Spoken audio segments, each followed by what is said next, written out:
you put a little motor in the top and give it a little jiggle and put energy in at the top, which is somehow cheating because you're actually pushing the damn thing.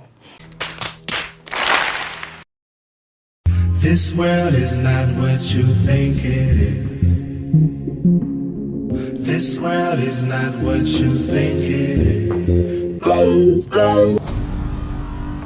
In the mid-19th century, a Frenchman named Léon Foucault became famous for swinging pendulums and claiming their consequent motions were proof positive of the Earth's diurnal rotation.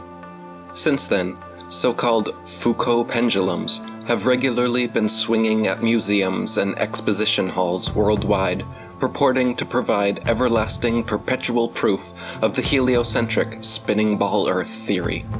The truth is, however, unbeknownst to most of the duped public, that Foucault's pendulum was a failed experiment, which proved nothing but how easy it is for pseudoscience to deceive the malleable masses. To begin with, Foucault's pendulums do not uniformly swing in any one direction. Sometimes they rotate clockwise, and sometimes counter-clockwise, while other times they fail to rotate, or they rotate far too much.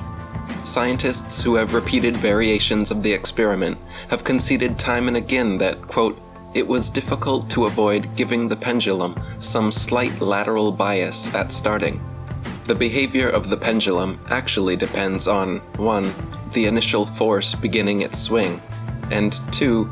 The ball and socket joint used, which most readily facilitates circular motion over any other.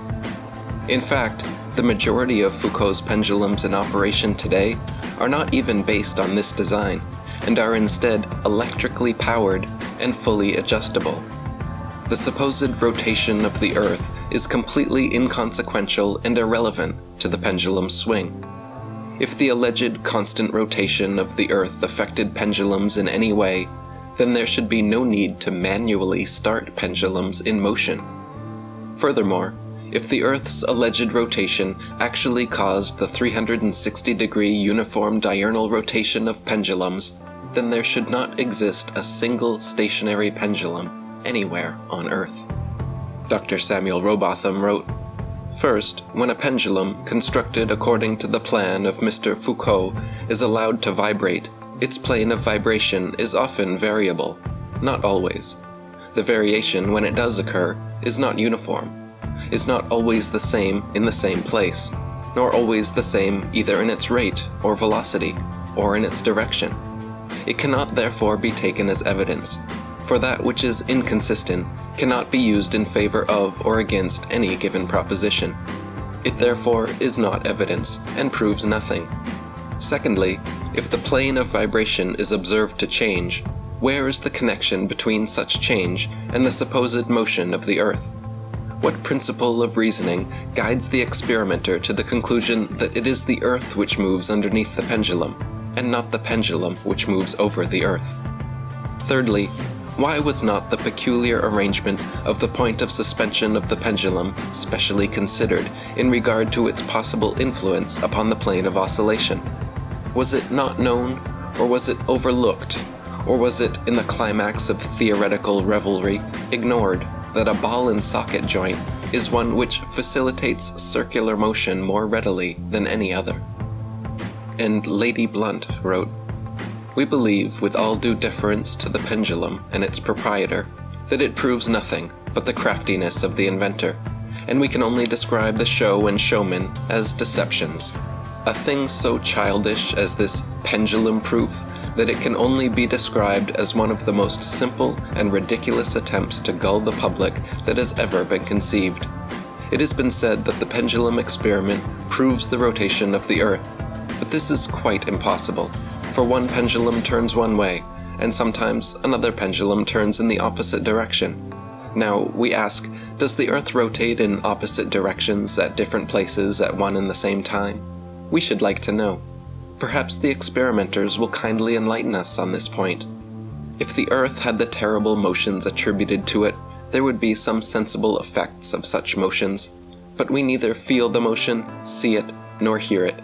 And how people can stand watching the pendulum vibrate and think they are seeing a proof of the motions of the Earth, almost passes comprehension.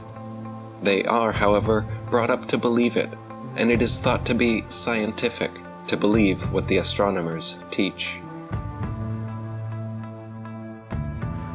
Today it's about Foucault's pendulum, which you'll see in local science museums. Foucault in 1851 found that if you set a long pendulum going, and he did this according to my Michelin guide, in the cellar of his building, he had a very long steel wire and he swung it backwards and forwards. He found that if he was very careful, the plane on which this swings rotates slowly about the central direction. It rotates, and this is due to the movement of the Earth. Later on he showed it in the Pantheon in Paris, and it was a sensation, and it's been copied by all the science museums. So you set a pendulum coming from the ceiling downwards, and here's my arm acting as the pendulum, and I have a bob on the end, a heavy weight, and this pendulum swings backwards and forwards. You've all seen pendulums. Only this one does something different. It starts to rotate around. Not at this speed. It would take 24 hours at the North or South Pole to actually turn round completely and come back into the same direction. Excuse me, Brady, I'm showing you my backside, but this is just part of the demonstration. And to illustrate how he did the experiment, I'm going to do a very simple-minded demonstration of how you would do it. Here is my bob. It should be a spherical thing, but I can't be bothered to find one, or George couldn't find one, and George is wonderful, so I don't want to be rude about him. Then I'm going to fix it with a bit of string and support it from a suspension there. The thing is, if I were to let this go and give it a little jitter, it would go round in an oval path, and I want to avoid that. So the trick is, as used by Monsieur Foucault, Léon Foucault, is to put a bit of string there. I'm going to set fire to this. There's still some vibration there, but I would leave it to go, and then suddenly it goes, and then you get it going in a plane. The reason I used fire was if I used a pair of scissors, I'd jog the bit of string. If I do it with a flame, it cuts through and there's no jittery motion either way, so you get it going in a plane. Now, somebody did this experiment at the South Pole, a man called Alan Baker. And he tried to set it up. He had 30 meters of wire, everything was perfect. Only there's the Treaty of the Antarctic, which forbids the use of flames, so he couldn't use this because he spent ages trying to get it to go right, but eventually he managed to get it more or less perfect and found that it actually goes round in 24 hours, plus or minus something, at the South Pole. It goes round the opposite way in the southern hemisphere compared to the northern hemisphere. There's one thing that goes wrong with this experiment. As you can see, the amplitude of this oscillation changes with time. It decreases because of the friction of the air. And you make the system bigger, and there's still friction of the air. So this guy found that at the South Pole, after about a couple of hours, it died away too much, so he had to do his measurements in about 20 minutes. If you make the thing much longer and put it in a museum like the Pantheon, you will find that it still decays in a couple of hours, 4 or 5 maybe.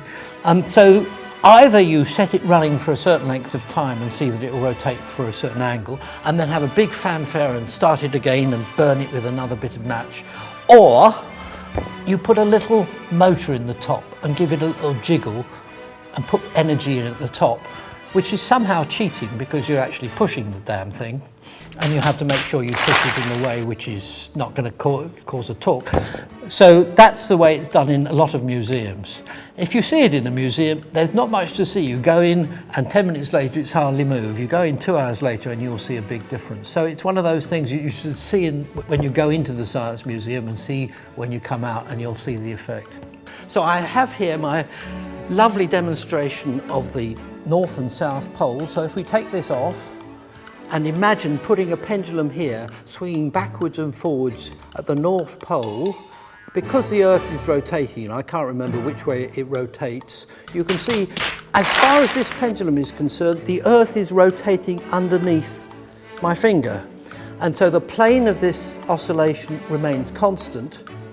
And this pendulum doesn't know that there's the Earth there, apart from the gravity that's pulling it down. It has no force pulling it in one direction or the other at this point. And as far as it's concerned, it's just moving in in an inertial frame. That is, a frame which is stationary with respect to all the moving stars around it. And the Earth is moving. It will work at the poles, and the period of the pendulum will be 24 hours because the Earth rotates roughly 24 hours. If you come at the equator, the Earth is not rotating about the equator. It's not rotating that way around, it's just going around like that. And there is no effect at the equator. If you come to, let's say, Great Britain or France, or even the United States of America, then you have a latitude, say, of 45, 50 degrees, and the period of the pendulum will go up to 32 or 33 hours. So it becomes longer, and as you get towards the equator, the period gets towards infinity. And when I talk about the period, what I don't mean is the period of this pendulum going backwards and forwards. I mean the period which the plane of this rotates around. What's happening is the Earth is imperceptibly moving under our feet, very slowly, and you can't notice it. And why it was such a sensation, Foucault demonstrated to people that they could actually observe the rotation of the Earth.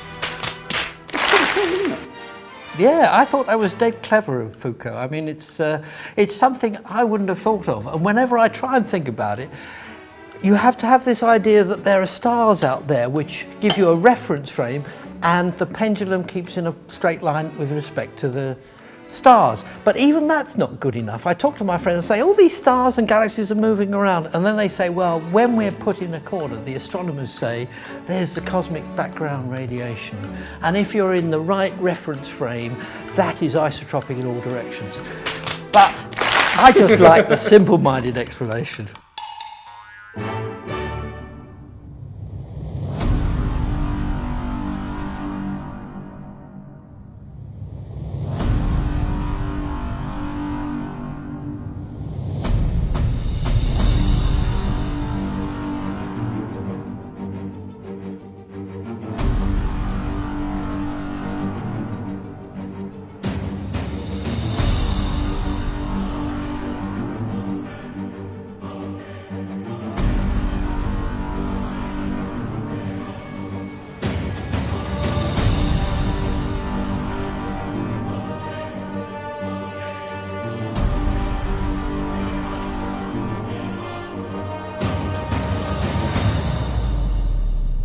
Quoting Alan Daves, "If the government or NASA had said to you that the Earth is stationary, imagine that.